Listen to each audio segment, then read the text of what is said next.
We're talking with the New York Times' David Fahrenthold, who shares a byline on this news story. The headline, struggling with errors, Doge deletes billions more from list of savings. The subheadline reads, for the second time in a week, Elon Musk's government overhaul effort updated its wall of receipts to remove mistakes that inflated its success. I mean, you and your colleagues have done such incredible reporting on this, showing many of the mistakes and false numbers that this Doge team have posted on their so-called wall of receipts, overstating savings, claiming an $8 billion savings instead of $8 million. Your latest reporting involves contracts Doge was claiming credit for cutting, but some were actually canceled long before Trump's first term even began, as far back as 2005. Can you walk us through some of what you've learned? Yeah, what we're talking about is what Doge calls its wall of receipts. Basically, it's a list of contracts that it's claiming credit for having cut and the savings it says it achieved by cutting them. It's really the only place where they show their work at all. The only time they ever show us how they get to the numbers they claim for the savings. So you can go down this list and you can see the details of these contracts. And you said in two of the cases, they were counting as canceled two contracts that actually just ended on their own when George W. Bush was president, from 2005 and 2006. And each of those contracts, they claimed a $53 million savings now. So that's the kind of error we're finding. It's not rocket science. You could click literally on a link and see that this was 20 years old. Now, is that, I mean, if you can find that out, how long did it take you to find that out? Is it a simple mistake on their part, or is it deceptive? Well, what it is part of a pattern, right? We're looking in these, this is, I said, the one place where you can see Doge show its work. And we're looking in there to see, are they competent? Do they know what they're doing? When they're looking at government contracts, which again, that's the job they're out there to do, is to change the government, to overhaul it, to make it efficient. Do they understand the government itself and how it works? And the errors we're finding them making, I mean, you mentioned some of them, confusing millions with billions, triple counting the same contract, counting contracts as canceled that had actually been canceled long before. Those aren't like difficult things to spot. And it speaks to sort of a carelessness or just a lack of familiarity with the government that they're now basically in charge of. And has there been any explanation from the White House or Doge as to why they got this stuff so wrong? The barest of explanations. What they've said is, well, these numbers came from the agencies themselves. Federal agencies sent us these numbers. But again, like Doge is supposed to be in charge here. And the errors they're making seems like they didn't look at these things at all or think about them. You mentioned one earlier where they confused billions with millions. That's not a mistake that anyone should have made, because what they said was that ICE, Immigration and Customs Enforcement, had saved $8 billion by cutting one contract. Well, if you think about that for 1 second, $8 billion is ICE's entire budget. So how could you ever thought they gave their entire budget to one vendor? It's that kind of mistake that seems like they're not really paying attention. And when after your reporting, it seems like they just remove the errors. They don't really, hold a press conference and say, oh, yeah, we made a mistake on this. Here's where we were wrong. This is how we made this mistake. No, this is the second time now that they've just updated the website to delete most of the largest cuts that they claimed. These were the biggest cuts that they were claiming turned out to be false or reported multiple times. Yeah, last week they cut the top 5 cuts they were claiming.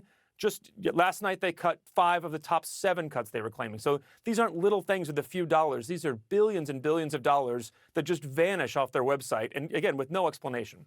And yet, they are claiming to be incredibly transparent at every turn. I mean, they're saying that they are the most transparent. Yes. So what they've done is they've claimed this really big number. They say now they've saved $105 billion. But only a little bit of that is sort of itemized in detail. That's the part that I've been looking at. About $10 billion is, they say, okay, here are the receipts. Here's what we've cut. And again, that's the only place we can really see if they know what they're doing. And when you look at that, you find these huge problems, which then they just delete to the point that the amount of savings they're counting from the contracts being canceled has actually shrunk from $16 billion to $9 billion just in the last couple of weeks. Is it clear to you how they're making decisions about what to cut? I mean, or do they know what the details of these contracts are, or is it anything that, smells like DEI they cut, or do you know the criteria? No, there are things in there that are the result of the Trump executive orders against DEI. There's a lot of USAID contracts. In some cases, you can see, yes, these were cuts that were made for political reasons, for other parts of the president's agenda that they're counting as Doge cuts. But other ones, it seems like agencies sent them in. Hey, here's a really big cut we made. that was bogus. It was the savings either didn't exist or they were a lot smaller than the agency claimed. And Doge seems to have passed that on either without noticing or without trying to notice. Interesting. David Fahrenthold, just remarkable work. Thank you. Appreciate it. Thank you. I want to turn back to President Trump's address to Congress and specifically his special guest.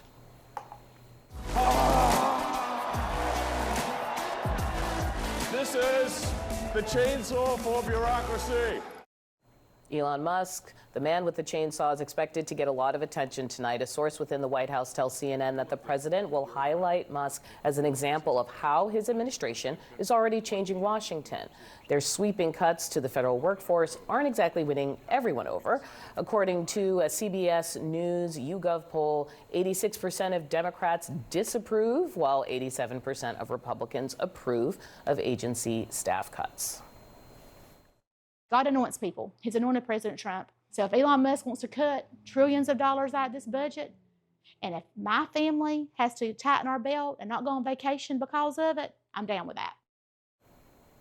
But even among Republicans, there seems to be some disagreement. Here's what a three-time Trump voter who lost his job at the IRS told CNN. I think with all large agencies, there's going to be some people who underperform, and I believe there is some fraud, waste, and abuse. But I don't think that they're doing a very good job of finding out exactly what needs to be cut. I think they're just taking like the chainsaw to it.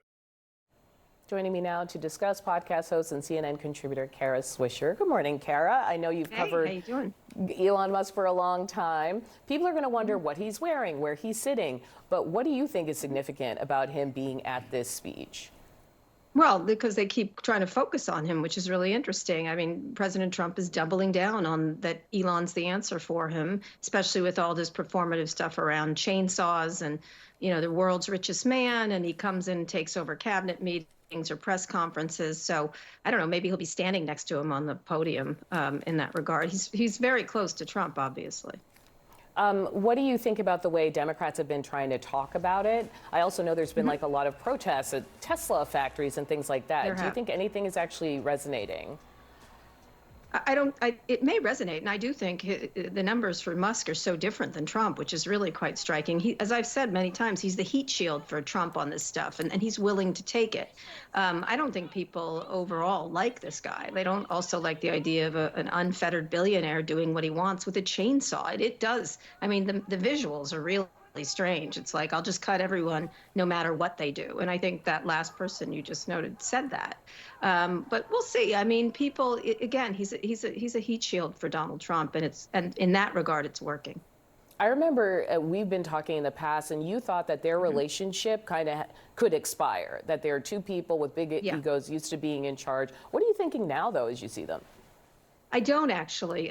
Musk has done a very good job of being ubiquitous around him and very solicitous of Trump, I think. And I don't know how they encounter each other privately, but I think he's very solicitous. I think it mystifies a lot of people in the Trump world who I've talked to, and they don't know why he has such an attachment to Musk, but he does. He appears with him all the time. It feels like he's a family member, and I feel like it's like a famous person that walks around with you. I don't really understand it, but I do think that Musk's popularity has declined, and I don't think it's just these protests. The numbers show that.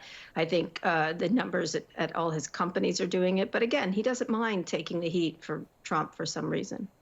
Musk, of course, makes big use of X, which used to be Twitter. And I know you're actually in a new CNN original series that follows the creation of Twitter. I want to give people a listen to that.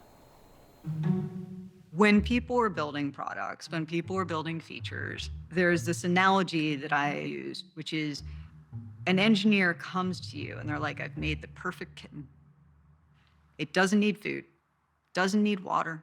It will never grow old. It will never die. It is the perfect kitten. And you look at the kitten and you're like, why can this kitten shoot bullets? And they're like, well, that's not what you're supposed to use the kitten for. I told you all the things the kitten was intended to be used for. And I'm like, yes. And someone, whether accidentally or on purpose, is going to shoot a bullet with this kitten. Karen, can you translate a little bit? I mean, I'm not sure I can. Exactly. But it's the idea maybe that Twitter was not as innocuous as it turned out to be. And going into this night where the president is messaging, kind of how do you think about its legacy? Well, people always think it's so powerful. It isn't that big in general compared to everything else, and it's been declining, obviously, over the years. And Twitter's always sort of underperformed itself. I think the question is he's got this worldwide megaphone that Musk is using, and he amplifies it in his favor too. He's changed the algorithm to favor himself. Yeah. And so in that way it's useful, right? It's useful, and he can do a lot, whatever he wants with it. He can make it into this place where we all look at kitten videos, or we all look at murderous kitten videos, right? Or kittens. And either way, we're staring at the thing. And I think that's why it's useful. It's a propaganda machine in this case that Musk is using, not just here. We have to think of it beyond this country, but around the globe. The ripple effects of President Trump and Elon Musk's massive cuts to USAID are already being felt by communities in the United States. CNN's Kyung La went to North Carolina to see it firsthand. My job brings in about 75% of our household income. With 2 small children, one still in daycare, we have a lot of childcare expenses, so not a lot of savings. Ruth Garfinkel in Durham, North Carolina, is not a federal employee. That didn't stop what happened. Life changed in January for you. Yes. I worked for a USAID contractor, and without USAID funding contracts, then there's no job for me. She's taken out a home equity line of credit on her North Carolina house to now stay afloat. Her family, part of an economic ripple effect of federal cuts, felt acutely in the so-called Research Triangle of North Carolina, where a CNN review shows in the last fiscal year, USAID agreed to pay more than $1 billion to groups based in the state. Real things are happening. People are losing their jobs now. Walk with Durham's mayor through the city's downtown, and you quickly learn there are a lot of Ruth Garfinkels here. People who don't work for the federal government, but for the organizations that receive USAID funding. FHI down the street furloughed how many? I believe they've furloughed about 200 employees so far. CNN found more than 300 people laid off or furloughed in the state from USAID-related cuts. But that may be just the tip of the iceberg. The mayor expects local numbers to climb as subcontractors and other businesses report layoffs. That's loss of income directly to the city. The city, the county, the state, but most importantly, the families. People think USAID is cutting funding to other countries. It's happening right here in my city. When those jobs are gone, that means I have one less resident that could support the small businesses here locally. That's one less resident that can contribute to the tax base right here in Durham. Making it harder and scarier for some in North Carolina are the trolls celebrating these job losses. One company that announced cuts in North Carolina shared with us emails like this, hate letters sent by mail. And if you dare look on social media, plenty of cheering for the suffering in the state. These are real businesses here in North Carolina. They support other businesses. Brianna Clark-Schwelm leads a North Carolina Public Health Alliance. A lot of people are applying for unemployment right now. A lot of people are also pulling their kids out of childcare. They're also thinking about their mortgages. They're thinking about if they're going to stay in North Carolina, if they can afford to stay living here. 13,124 jobs have been lost or furloughed. Sadie Healy and her business partner have been tracking the ripple effect of the individual U.S. job losses. Organizations and workers are messaging them directly. Then they use that data and publicly post on their USAID Stop Work website. Walk me through some of the hardest hit states. You have Florida, you have North Carolina, you have South Carolina. In your perspective, especially having the messaging and the phone calls that you're getting, is this very much an American problem? This is 13,000 Americans that just suddenly lost their job, who didn't have a plan and didn't know this was coming.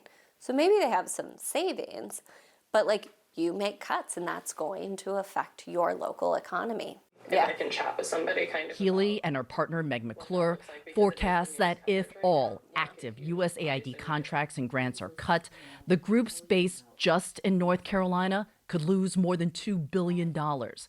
But it's already having an impact now.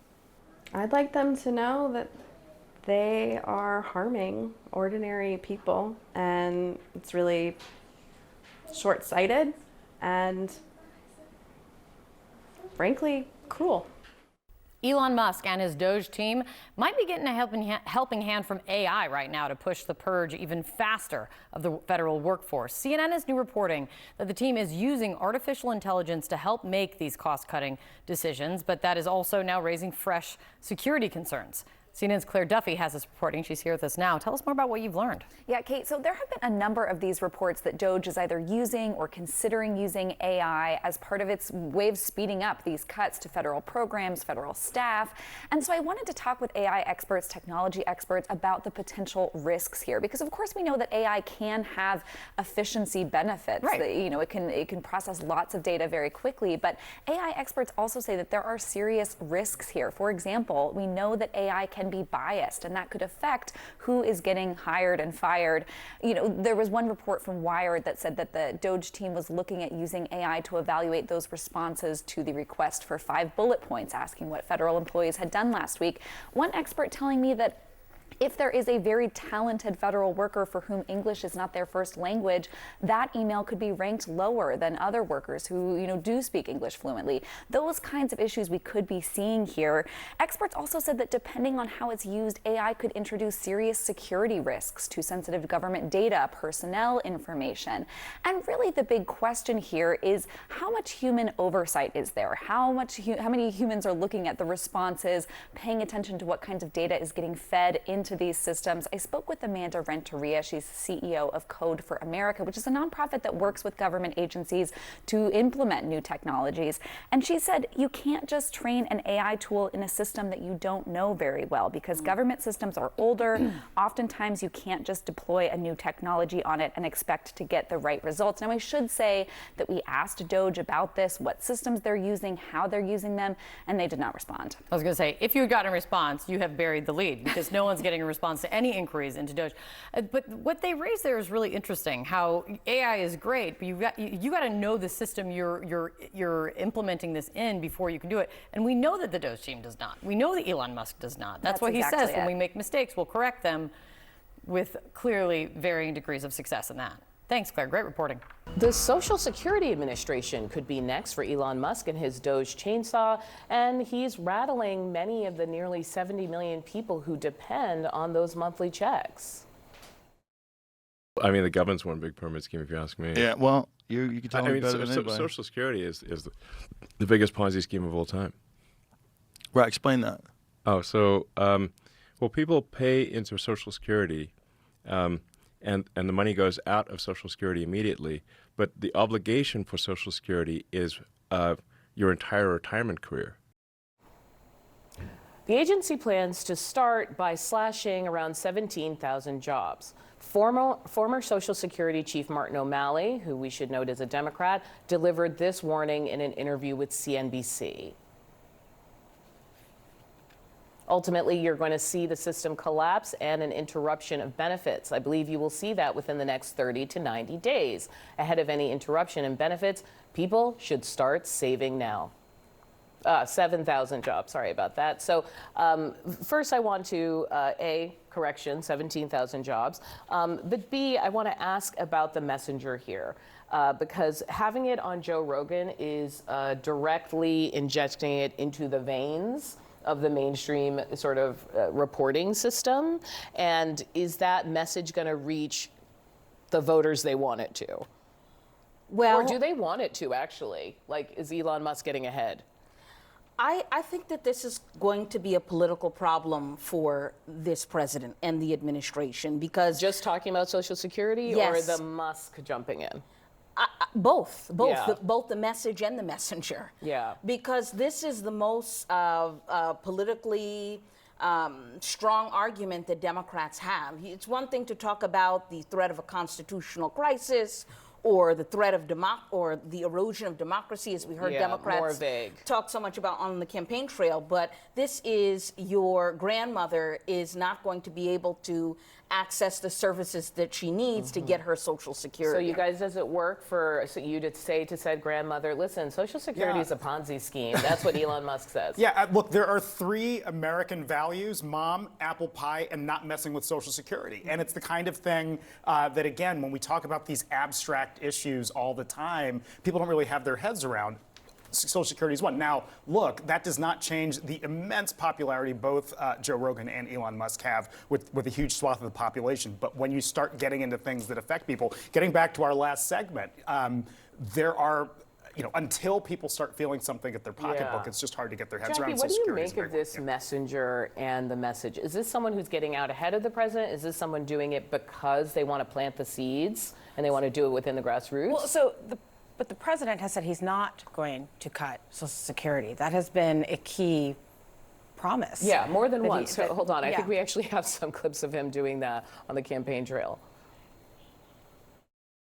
The spending bill that passed last night aims to cut $2 trillion. Right. Can you guarantee that Medicare, Medicaid, Social Security will not be touched? Yeah, I mean, I have said it so many times, you shouldn't be asking me that question. We're not going to touch it.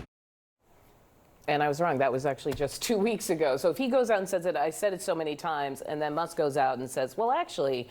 Well, I think so Musk was off camera there, but Musk's proximity to Trump, to that power, is why this is problematic. It is abundantly clear that these two talk all the time. So if you have someone like Elon Musk, maybe he's off message, but he's the proximity he has to power is why what he says on Joe Rogan or anywhere else for that matter matters. And the wild thing about the entire Doge enterprise of cutting trillions of dollars from the government, you kind of can't do it without touching Social Security. Exactly. So which a lot of fiscal hawks have talked about for a long time. Yeah. The other thing I want to bring up in terms of messengers, Pam Bondi, the Attorney General, kind of found out the hard way when they released the Epstein files.